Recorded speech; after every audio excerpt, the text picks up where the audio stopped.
Bonjour la famille. Nous allons parler aujourd'hui de miracles. Tout le monde court après des miracles. Tout le monde cherche le miracle. On va parler de la voie qui mène au miracle. Avant cela, j'aimerais d'abord prendre la parole. La Bible nous dit que venez à moi, vous qui êtes fatigués et chargés, je vous donnerai du repos. Et là, je vais m'adresser. Parce que dans ce monde, il y a les donneurs et des receveurs, des donneurs et des preneurs. Et je vais m'adresser aux donneurs.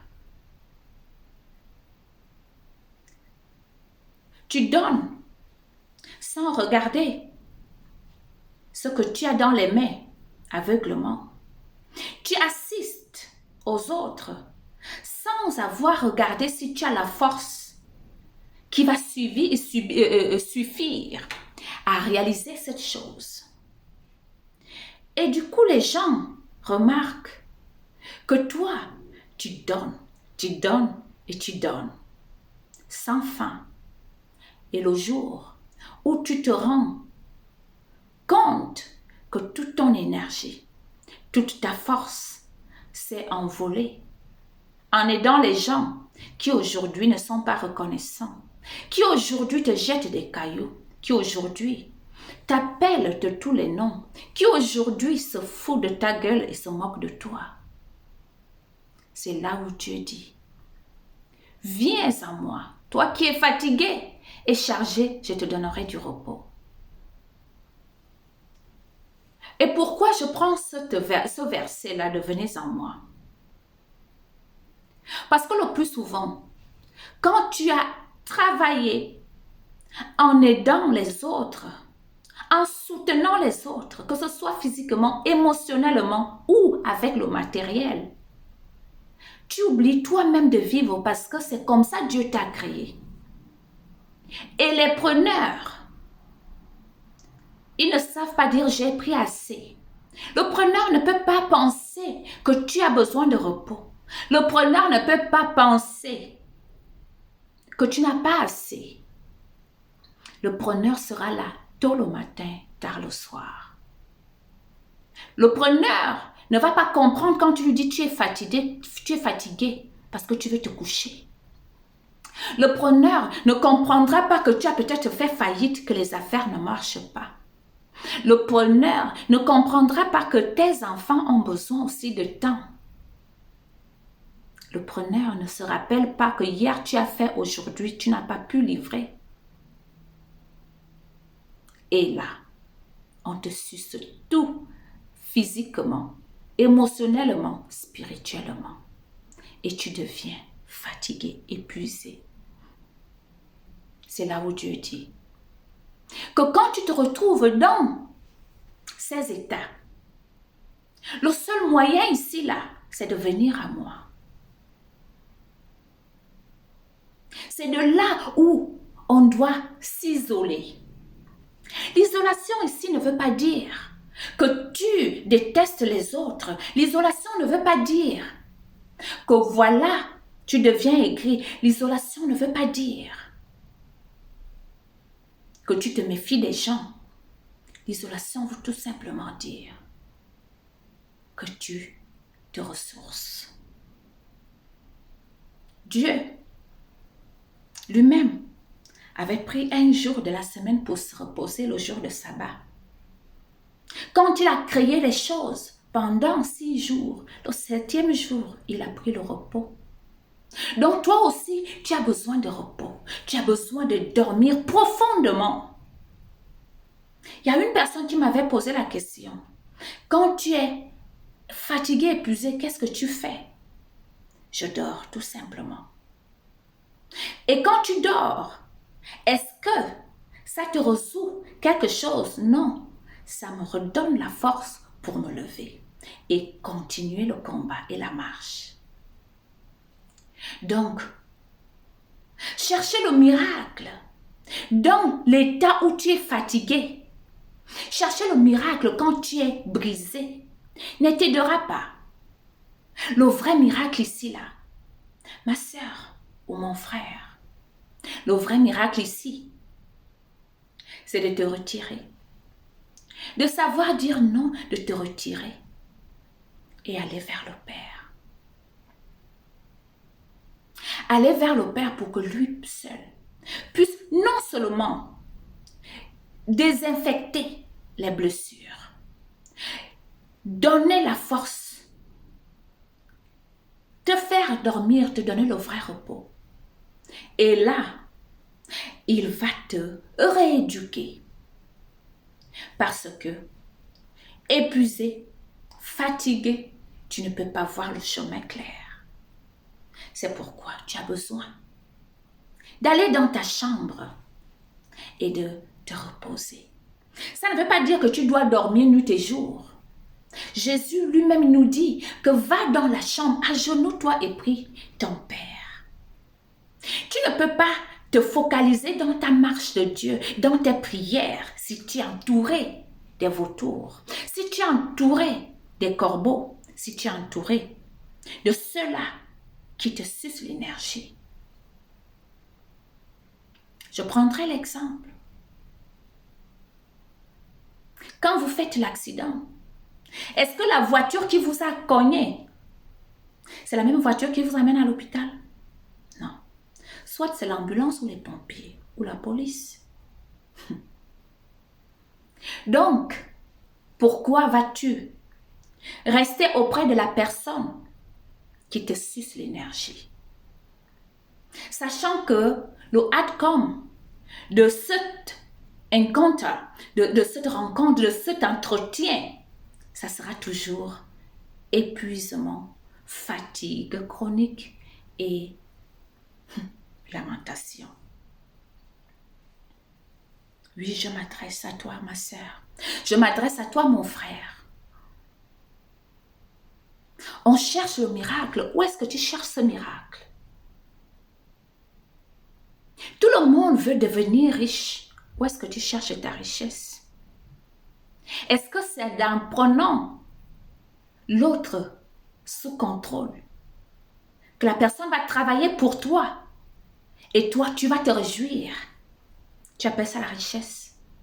Est-ce que c'est en volant ce qui n'est pas à toi et que tu t'estimes heureuse parce que tu as ce qui appartient à l'autre, tu appelles ça richesse? Mais Dieu nous dit qu'on ne doit pas regarder tout cela. La vraie richesse nous vient de lui. L'amour de soi. La paix qui vient de l'intérieur. Et la générosité. L'empathie, comment on appelle ça? Empathie. Bon, en tout cas, vous comprenez ce que je veux dire. Donc, comment arriver à d'abord restaurer toi-même? Il va falloir, mon frère, ma sœur, que tu te détaches. Forcément, il faut te détacher de ce terre toxique qui te fatigue, qui te donne des lourdeurs dans le cœur, dans les épaules. Tu dois te détacher de ça. Tu dois pardonner à ces gens complètement. Tu dois les pardonner et surtout te pardonner toi aussi pour que la marche te soit facile. Parce que tu ne peux pas pardonner les autres et toi t'accuser. Il va falloir que toi aussi, tu te pardonnes. Mon frère, ma sœur, la vie n'est pas facile, je te le dis. Mais il y a des pas à suivre. Il va falloir que tu pardonnes. Car le pardon ici, là, c'est la première des clés. C'est la première des choses à faire. Et laisser tomber tout cela qui vous donne ces lourdeurs. Et les laisser tomber. Et quand tu t'isoles, isole-toi avec Jésus-Christ. Parce que c'est de là vient le repos. Tu ne trouveras pas le repos si tu vas te coucher avec la bouteille d'alcool ou avec une assiette de nourriture juste parce que c'est la faim là qui te fait, tu manges, la gloutonie. Isole-toi avec Jésus-Christ. Et là, il te donne le repos.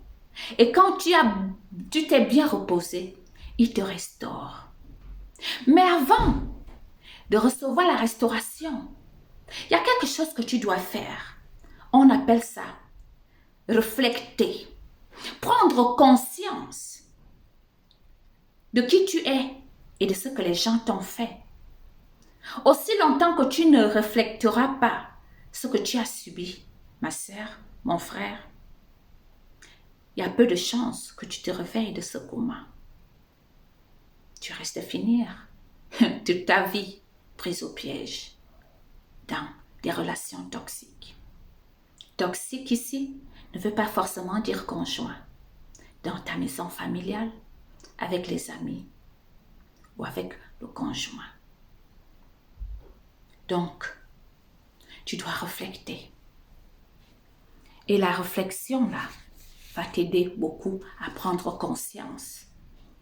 Et pour réfléchir, tu ne vas pas t'asseoir au milieu des gens en disant « oui, on m'a fait », en te lamentant. Non.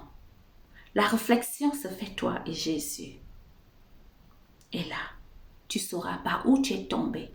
Il va te rééduquer et il va te restaurer. Donc, passe plus de temps avec Jésus. C'est quand tu passes plus de temps avec Jésus que lui, il te donne les informations que tu as besoin. Il te donne, il coupe tous les liens que tu as eu à tisser avec ces gens.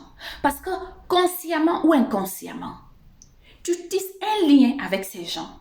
Et c'est ce lien qui fait que même si tu es fatigué, tu es toujours tenté à vouloir aller à leur secours.